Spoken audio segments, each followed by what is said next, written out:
मैं प्रदीप चौरसिया आप सभी का आपके अपने YouTube channel new Gurukul centre of excellence पर स्वागत करता हूं।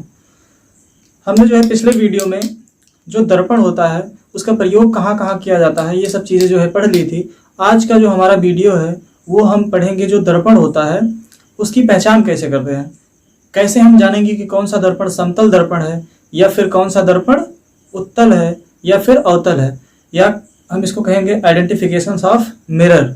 दर्पण का जानने का तरीका कौन कौन सा है ये सब चीज़ें आज हम जानेंगे। तो जैसा कि आप सब जानते हैं कि जो दर्पण होता है वो 3 प्रकार का होता है, समतल दर्पण, अवतल दर्पण और उत्तल दर्पण। ठीक है, तो समतल दर्पण और उत्तल दर्पण तथा अवतल दर्पण जो तीनों दर्पण होते हैं इनको पहचानने की कौन कौन सी विधि है। अगर हम बात करें कि दर्पण के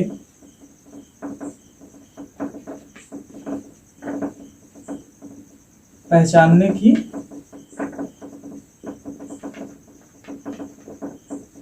विधियां, ठीक, अगर हम इसकी विधि की बात करें तो इसमें 2 विधियां हैं। कौन कौन सी? एक है स्पर्श करके,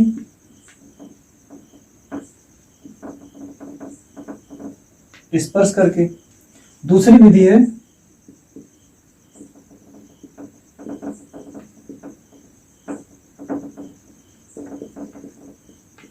प्रतिबिंब द्वारा। कौन कौन सी? पहली विधि है स्पर्श करके, दूसरी विधि है प्रतिबिंब द्वारा। अब अगर हम स्पर्श करने की बात करें तो सबसे पहले हम लेते हैं समतल दर्पण। कौन सा? समतल दर्पण।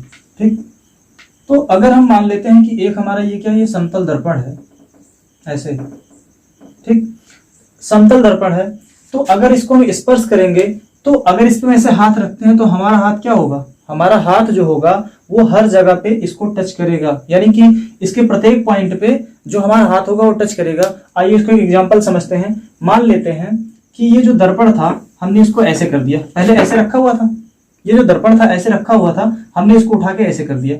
अब इस दर्पण को हम ऊपर से देखेंगे तो एक ऐसे दिखाई देगा कि ये दर्पण है। क्या है ये दर्पण है। और इसमें जो पीछे, एक मिनट,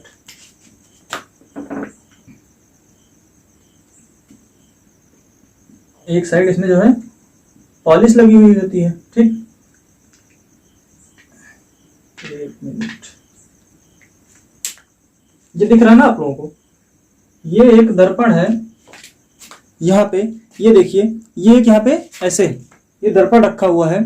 अब हम क्या करेंगे, इसके सामने अगर हम कोई चीज एक सीधी, अगर हम मान लेते हैं तार लेते हैं सीधा करके, ये दर्पण था और एक तार ले लेते हैं सीधा करके, जब इस तार को हम इसमें टच कराएंगे तो ये जो तार है इस दर्पण के प्रत्येक बिंदु पे इसको टच करेगा। क्या करेगा? टच करेगा।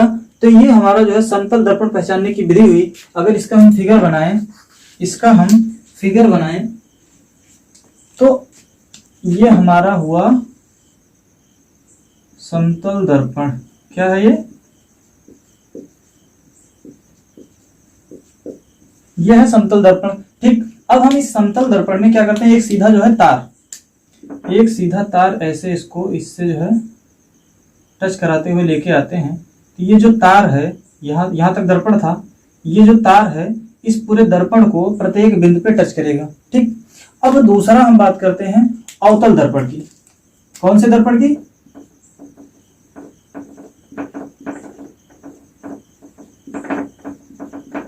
अवतल दर्पण की। ठीक, अवतल दर्पण कौन सा होता है? वह दर्पण जिसके उभरे हुए भाग पर पॉलिश हो। किसके?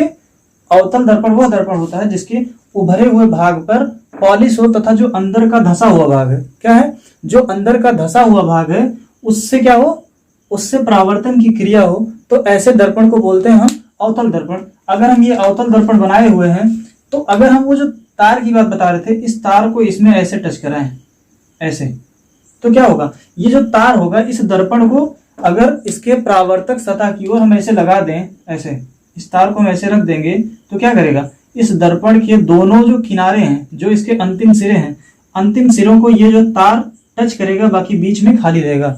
आइए इसको समझते हैं। हम इस तार को क्या करते हैं, हम इस तार को ऐसे मोड़ के ऐसे,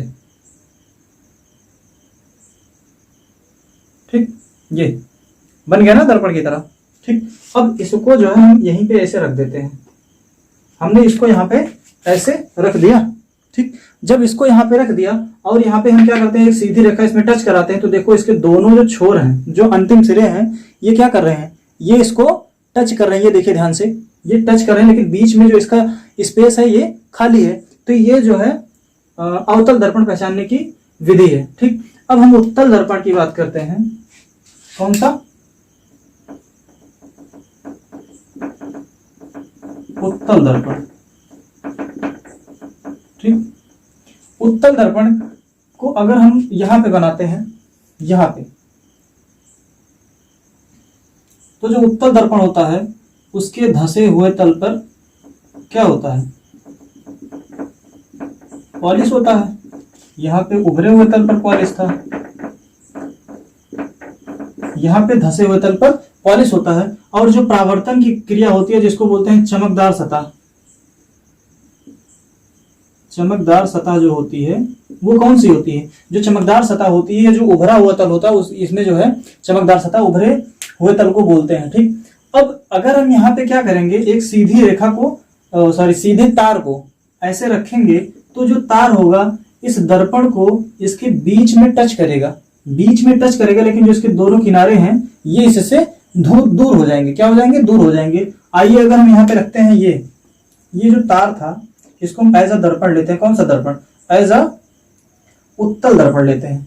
यहाँ पे दिख रहा है ना, देखिए, ये ध्यान से देखिए, यहाँ पे ये दिख रहा है ना।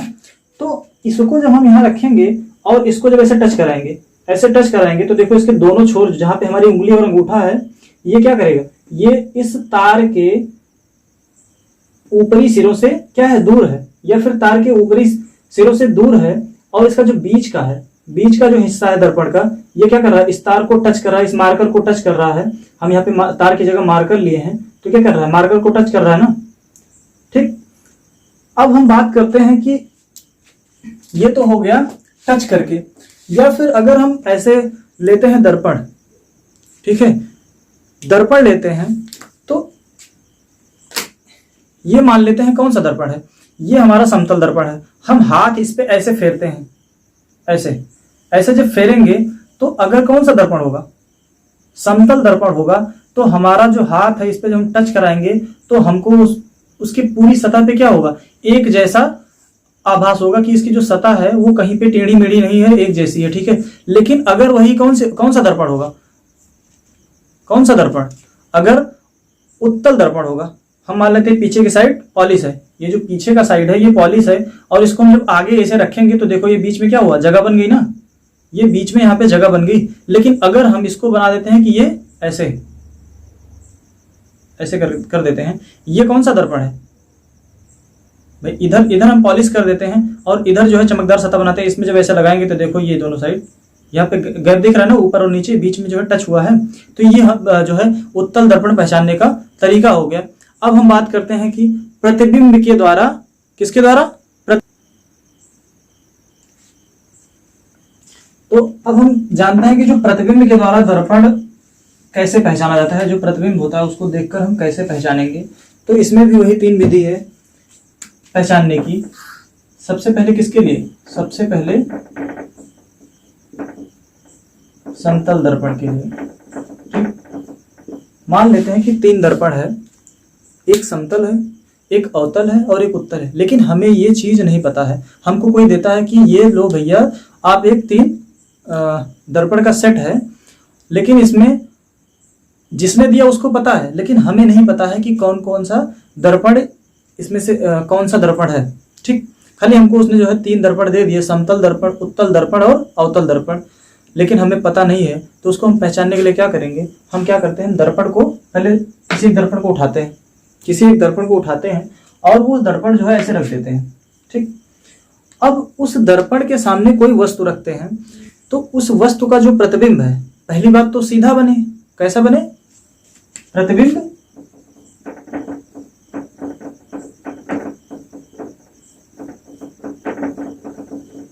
सीधा बने। उसके बाद समान लंबाई का,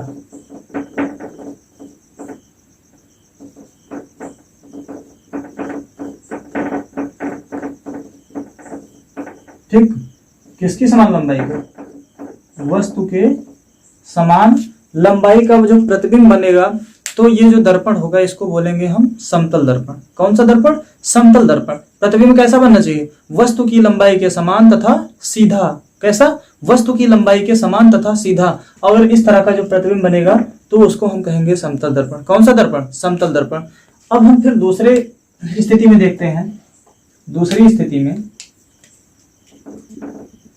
हमने क्या किया? हमने एक उसमें से एक दर्पण और उठाया। अब उसके सामने वस्तु को रख रहे हैं। अगर वस्तु क्या है? वस्तु दूर रखी हुई है, तो उसका जो प्रतिबिंब बन रहा है कैसा बन रहा है? छोटा बन रहा है या फिर उल्टा बन रहा है। लेकिन हम उसके पास लेके आते हैं तो क्या होता है? बड़ा बन रहा है, सीधा बन रहा है। ठीक है, तो जो इस तरह का जो दर्पण होगा उसको हम बोलेंगे अवतल दर्पण, क्योंकि अवतल दर्पण में ये दोनों स्थितियां उत्पन्न हुई थी। उसमें जो प्रतिबिंब बन रहा था वो सीधा भी बन रहा था और कैसा बन रहा था? हाँ, तो कैसा बन रहा था? सीधा बन रहा था। उसके बाद वस्तु से बड़ा बन रहा था और आभासी बन रहा था। और अवतल दर्पण की अगर हम फिर बात करें तो उसमें वस्तु का जो प्रतिबिंब छोटा बन रहा था, उल्टा बन रहा था और वास्तविक बन रहा था। मतलब वास्तविक बोले तो दर्पण के सामने अगर हम ऐसे मान लेते हैं, यहाँ पे ऐसे दर्पण लेते हैं, दर्पण के सामने का मतलब कि इसमें से जो रिफ्लेक्शन हो रहा है, और एक साइड में हम क्या लगा देते हैं? पर्दा। ये हो गया पर्दा, ठीक, और ये हो गया दर्पण, ठीक। तो ये जो यहाँ से इस पे इमेज बनेगी, यहाँ पे जो प्रतिबिंब बनेगा, प्रतिबिंब वो क्या होगा? वो पर्दे पे प्राप्त किया जा सकता है, ठीक है। लेकिन हम उत्तल दर्पण की बात करते हैं तो उत्तल दर्पण में हमेशा क्या होता है? जो वस्तु का प्रतिबिंब होता है वो कैसा बनता है? सीधा तो बनता है। कैसा बनता है? सीधा बनता है, किंतु हमेशा वस्तु से छोटा बनता है। यही कारण है कि जो मोटर वाहन होते हैं या फिर हमारी जो दो पहिया की गाड़ी बाइक है जिससे हम चलते हैं, उसमें जो साइड साइड में ऐसे मिरर्स लगे होते हैं, ऐसे जो मिरर्स होते हैं, तो क्या होता है उसमें जो है पीछे की बड़ी बड़ी गाड़ियां जैसे ट्रक्स हो गया, बस हो गए, ये सब क्या होते हैं? हमको पास में दिखाई देते हैं और छोटे दिखाई देते हैं। क्या? पास में और छोटे दिखाई देते हैं। तो हमारा ये जो है आज ये हो गया दर्पण को पहचानने का तरीका।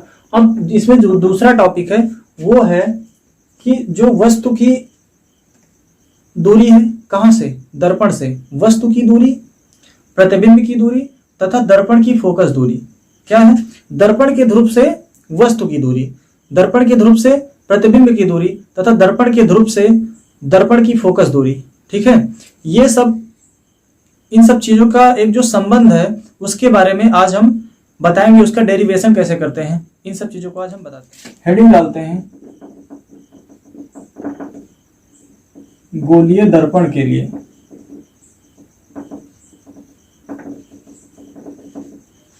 दर्पण के लिए U, V तथा F में संबंध, ठीक। U, V तथा F में संबंध, जहां पर U क्या है? U बराबर वस्तु की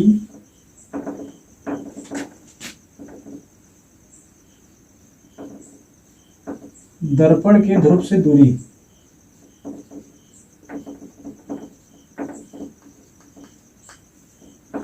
V बराबर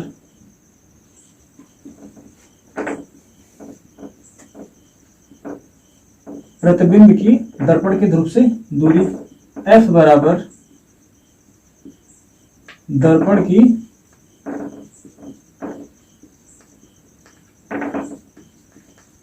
फोकस दूरी। क्या है ये? दर्पण की फोकस दूरी। अब आइए हम जो देखते हैं कि इसका जो प्रतिबिंब है वो कैसे बनेगा। सबसे पहले हम लेते हैं अवतल दर्पण के लिए। किसके लिए? अवतल दर्पण के लिए।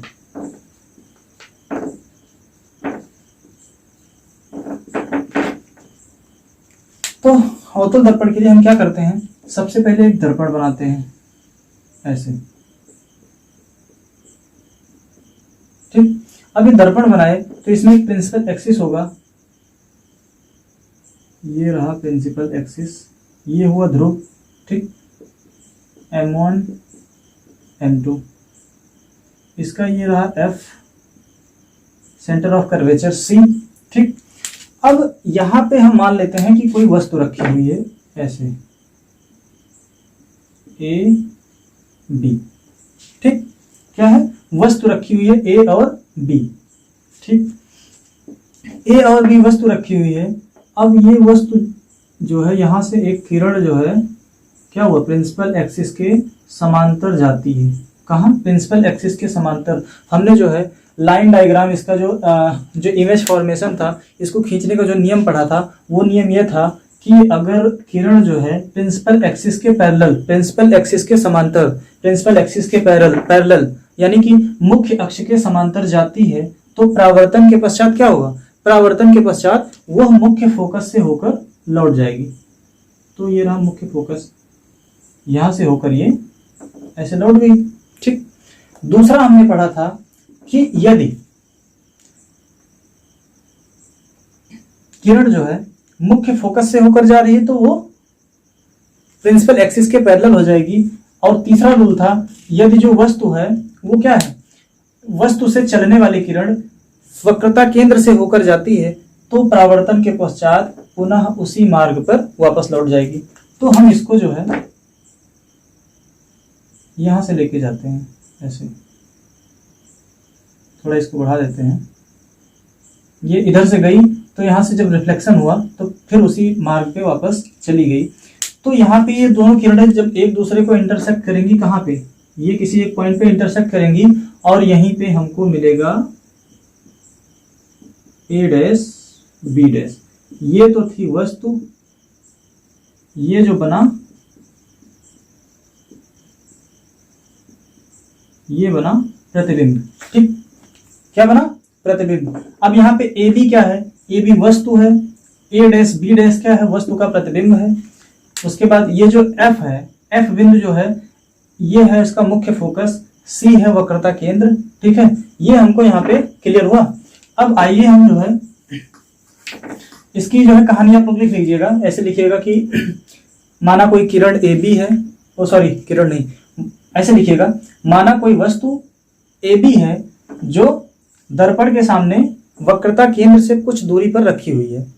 कहाँ पे, वक्रता केंद्र से कुछ दूरी पर रखी हुई है तथा मुख्य अक्ष के समांतर चलने वाली किरण टकराकर मुख्य फोकस से होकर जाती है तथा वक्रता केंद्र से होकर जाने वाली किरण परावर्तन के पश्चात पुनः उसी मार्ग पर वापस लौट आती है। ठीक है, अब यहाँ पे ये मान लेते हैं कि किसी एक बिंदु पे टकरा रही है, ये जो बिंदु है टकराने का,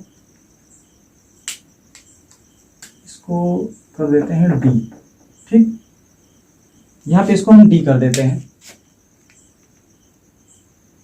तो इसको जो है यहां से हम एक क्या करते हैं, एक लंब खींच लेते हैं इसे, इसको डी एन कर देते हैं। ठीक, इसको हम डी एन कर देते हैं। अब देखिए एक जो है बहुत गहरी बात है, यह बहुत डीप पॉइंट है जिसको ज्यादातर लोग नहीं जानते हैं। इसको हम लिख देते हैं, अगर हम लिखें पी बी तो पी बी बराबर क्या है, पी बी बराबर माइनस यू, या फिर सबसे पहले लिखेंगे पी बी बराबर दर्पण के ध्रुव से, दर्पण के ध्रुव से वस्तु की दूरी। अगर हम यहाँ पे वस्तु की दूरी लिखते हैं और हम आगे फिर लिखते हैं कि माइनस यू। अब जैसा कि आप सब जानते हैं कि जो दूरी होती है वो ऋणात्मक नहीं होती, क्या होती है, ऋणात्मक नहीं होती है। तो हम यहाँ पे दूरी ना लिख के इसको हम लिखेंगे वस्तु का निर्देशांक। क्या लिखेंगे, वस्तु का निर्देशांक क्या है, माइनस यू। अब निर्देशांक की बात क्यों करते हैं, हम मान लेते हैं ये जो है ऐसे, ये y axis y y dash और ये जो है एक्स एक्स डैश एक्सिस था। ठीक, अब जो ध्रुव था इसको हमने उठा के, दर्पण का जो ध्रुव था इसको हमने उठा के कोऑर्डिनेट पे रख दिया।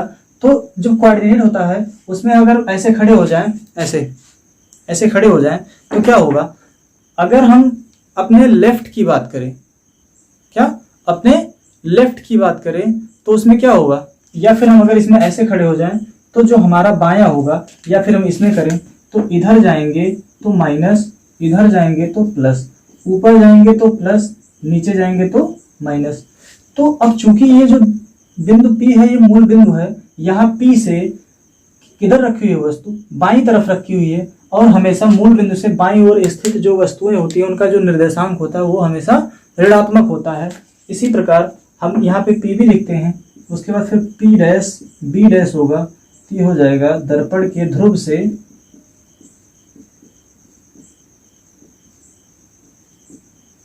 प्रतिबिंब का निर्देशांक कितना है, D। ठीक, अब फिर लेते हैं क्या PF। जो PF है वो है दर्पण का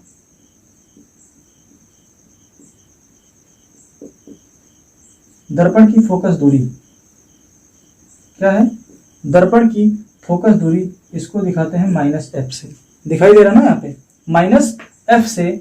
उसके बाद अगर हम यहाँ पे लिख लें PC, तो PC क्या है, दर्पण की वक्रता त्रिज्या, दर्पण की वक्रता त्रिज्या, इसको लिखते हैं -R या फिर -2f।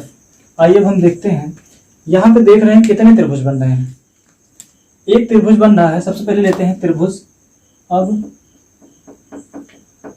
त्रिभुज लेते हैं ABC, ठीक है, ABC, तथा दूसरा कौन सा त्रिभुज लेंगे, A डैश B डैश,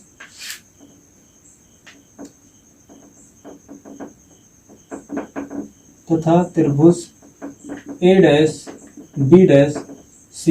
ये कैसे त्रिभुज हैं, ये हैं समकोणिक, या फिर लिख देंगे समरूप त्रिभुज है। ठीक, अब जो समरूप त्रिभुज होता है उसकी एक प्रॉपर्टी होती है, उसकी प्रॉपर्टी ये होती है कि उनकी जो संगत भुजाएं होती हैं, क्या होती हैं, जो समरूप त्रिभुज की संगत भुजाएं होती हैं उनका जो अनुपात होता है वो हमेशा बराबर होता है, वो सदैव बराबर होता है। अगर हम इनके संगत भुजाओं की बात करें तो इस वाले त्रिभुज में ABC में, इसको हम अलग कर लेते हैं, ऐसे यहाँ पे अलग बना लेते हैं, एक छोटा सा ऐसे ऐसे। ठीक, ये A हुआ, ये B हुआ, ये C हुआ, ये A डैश, ये B डैश। अब इनके संगत भुजा की बात करते हैं, तो अगर हम इसे लेते हैं लंबवत, इसको हम मान लेते हैं B डैश को, और इसके लंबवत भुजा, तो यहाँ पे हो जाएगा AB बटे में A डैश B डैश। ठीक, ये क्या होगी, ये संगत भुजा हुई ना, कौन कौन सी, A डैश और AB अपॉन में A dash B dash equal to, इनके संगत भुजाओं का अनुपात क्या होता है, बराबर होता है, इक्वल टू BC बटे में B डैश C। इसको हम बना लेते हैं इक्वेशन नंबर 1। क्या बनाते हैं, इक्वेशन नंबर 1। अब लिखेंगे आगे इसी प्रकार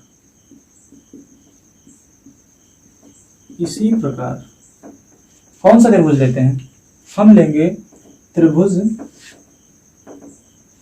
यहाँ पे ये जो DN है ये क्या है, लंब है। इसी प्रकार त्रिभुज A dash B dash F, कौन सा, A dash B dash F तथा DNF में, ये क्या है, ये दोनों भी समरूप त्रिभुज है। इसको हम क्या करते हैं, इसको हम ऐसे करके अलग कर लेते हैं, ऐसे।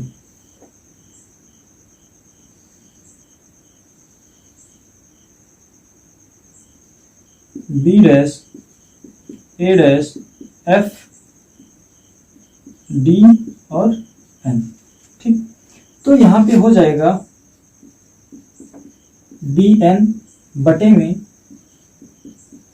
A डैश B डैश, क्या, DN अपॉन में A dash B dash equal to हो जाएगा FN, क्या, FN बटे में FB डैश। ठीक है, अब देखो यहाँ पे एक चीज है लिखना, चूंकि जो किरण है, किरण एडी, क्या है, एडी मुख्य अक्ष के समांतर है। क्या है, जब समांतर है इसलिए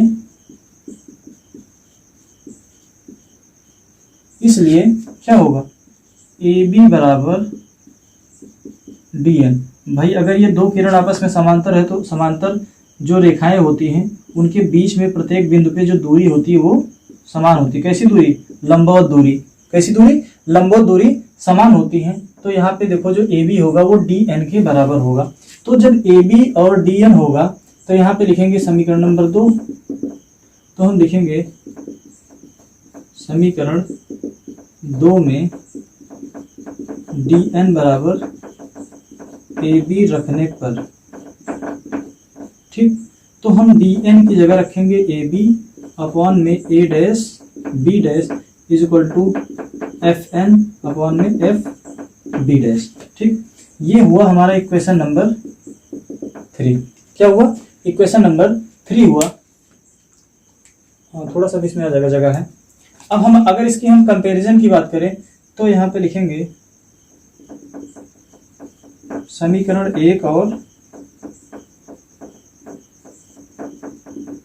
3 से बराबर का बराबर हमेशा कैसा होता है, बराबर होता है। तो यहाँ पे क्या है, ए बी अपॉन में ए डैश बी डैश, इधर क्या है, ये और ये दोनों का क्या, जो बायां पक्ष है जो एल एच एस है वो क्या है, वो बराबर है। तो हो जाएगा ये बी सी अपॉन में बी डैश सी। क्या होगा, बी सी अपॉन में B dash C is equal to F N F dash B dash. ठीक है, अब हम क्या करते हैं, इसको आप लोग नोट कर लीजिएगा। हम ऊपर का जो है इरेज करते हैं क्योंकि अभी बोर्ड जो हमारा वो छोटा है तो सही से चीजें आ नहीं पाती हैं। क्या निकल के आया, यहाँ पे निकल के आया बी सी अपॉन में D dash C equal to F N upon में एफ बी डैश। अब एक यहाँ पे छोटी सी चीज लिखनी है, यदि दर्पण का द्वारक क्या हो, छोटा हो, दर्पण का द्वारक छोटा हो तो क्या होगा, जब दर्पण का द्वारक छोटा होगा तो जो डी होगा, अगर इसको हम ऐसे क्या करें, छोटा कर दे, एकदम छोटा कर दे, जो डी होगा वो पी के एकदम समीप आ जाएगा। ठीक है, तो लिखेंगे यदि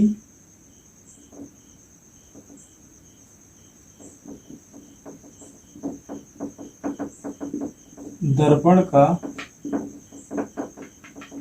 द्वारक अत्यंत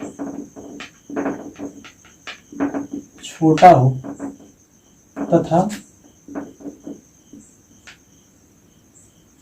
तथा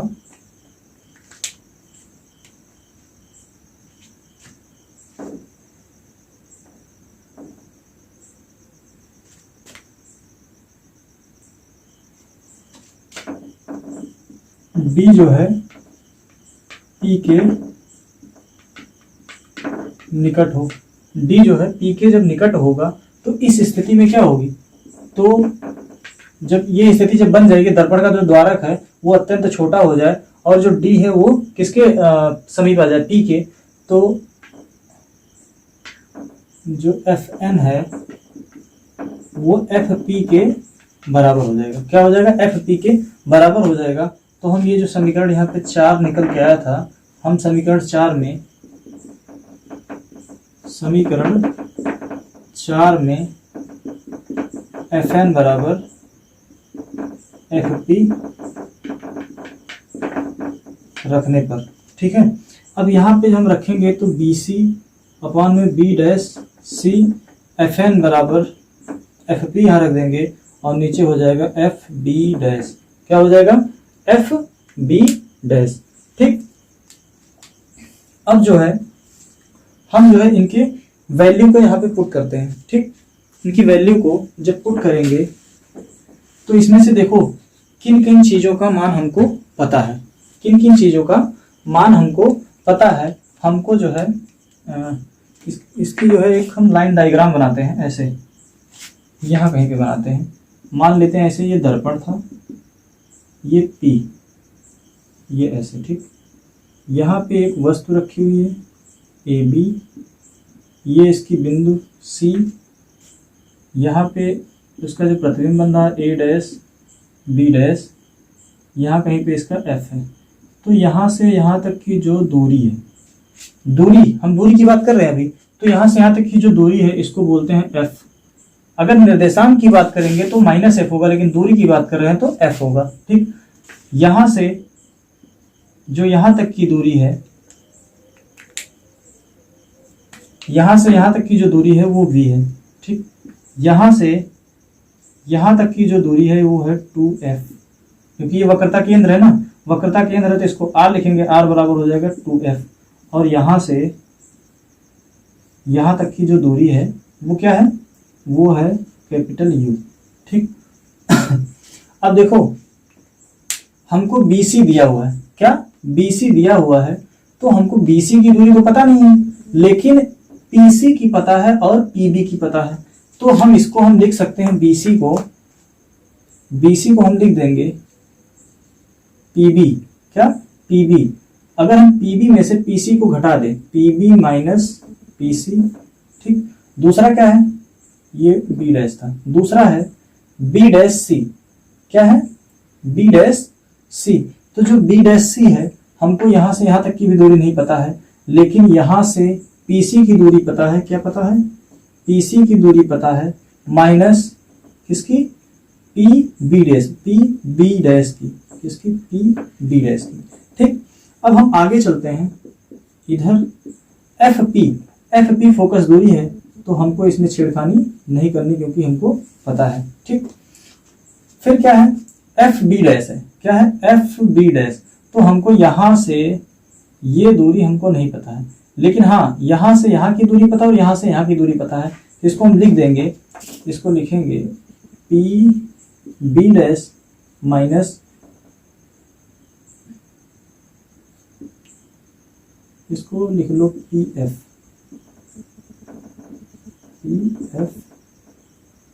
इसको भी लिख लो PF, यहाँ भी PF, वही चीज़ है, उसका लेटर का जो है सीक्वेंस आगे पीछे हो रहा है बस, PF, ठीक। क्योंकि हमने वहाँ पे PF लिखा है। अब देखो इसकी हम जो दूरियां दी हुई हैं, जो वस्तु के निर्देशांक हैं, इन सब चीज़ों को हम लिखेंगे। तो देखो PB यहाँ पे निर्देशांक रखते हैं, तो PB का निर्देशांक जो था वो माइनस U था, यहाँ पे लिख देंगे निर्देशांक रखने पर, निर्देशांक रखने पर जो PB है, PB कितना है, PB था माइनस U, माइनस PC कितना है, PC, जो PC है वो है माइनस का 2F, R है, R की जगह हम डायरेक्ट 2F रख देते हैं। उसके बाद फिर माइनस 2F माइनस PB कितना है, PB है माइनस का V, इक्वल टू PF जो है वो है माइनस F, PB डैश कितना है, PB डैश है माइनस V, और माइनस PF जो है वो है माइनस F। अब देखिए इसको हम सॉल्व करते हैं। इधर सबसे पहले हम लेंगे, एक मिनट, मार्कर जो है सूख जाता है, minus U minus minus plus, ये हो गया 2F अपॉन में माइनस का 2F minus minus plus B is equal to minus F upon में माइनस B प्लस F। इसका हम क्रॉस मल्टीप्लाई करवाएंगे, तो जब क्रॉस मल्टीप्लाई करवाएंगे तो हो जाएगा, इसको ऐसे कर लेते हैं, 2F माइनस U, ये इधर जाएगा तो हो जाएगा F माइनस V, इधर ये हुआ माइनस F, ये हो जाएगा B माइनस 2F, ठीक। इसका और इसका मल्टीप्लाई करवाएंगे तो हो जाएगा 2F का स्क्वायर, इसका इसका करेंगे तो माइनस का 2VF, फिर इसका करेंगे तो माइनस का UF, इसका और इसका करेंगे तो प्लस UV, फिर इसका करेंगे तो हो जाएगा माइनस का VF, फिर इसमें जब करेंगे तो minus minus plus 2F square. अब एक चीज़ यहाँ पे देख रहे हैं, इधर भी 2f² है, इधर भी 2f² है, तो एक दूसरे को कैंसिल कर देंगे, ये एक दूसरे को कैंसिल कर देंगे। अब यहाँ पे क्या बचा, यहाँ पे बचा माइनस का 2vf माइनस का uf प्लस का uv, इधर बचा माइनस का vf। ठीक, अब हम इसको करते हैं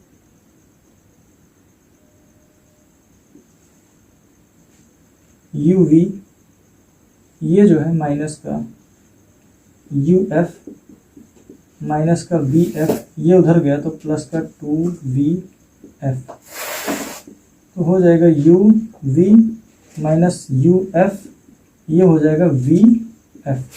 ठीक, हमको ये यहाँ पे मिला। अब हम देखेंगे दोनों पक्षों में,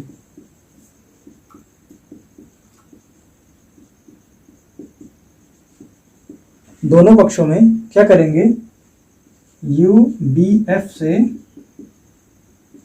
भाग कर देंगे। क्या करेंगे, भाग करेंगे, और जब भाग करेंगे तो ये हो जाएगा uv माइनस uf, ऐसे अलग अलग कर देते हैं,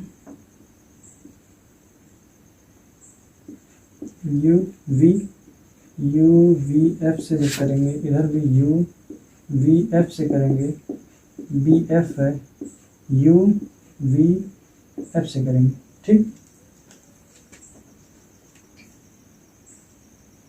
तो यहाँ पे देखिए क्या क्या है, इसमें क्या है uv है, इसमें क्या है uv, कैंसिल आउट हुआ, uf, यहाँ पे क्या है vf कटा, क्या बचा यहाँ पे 1/f बचा, माइनस 1/v बचा, इधर 1/u बचा।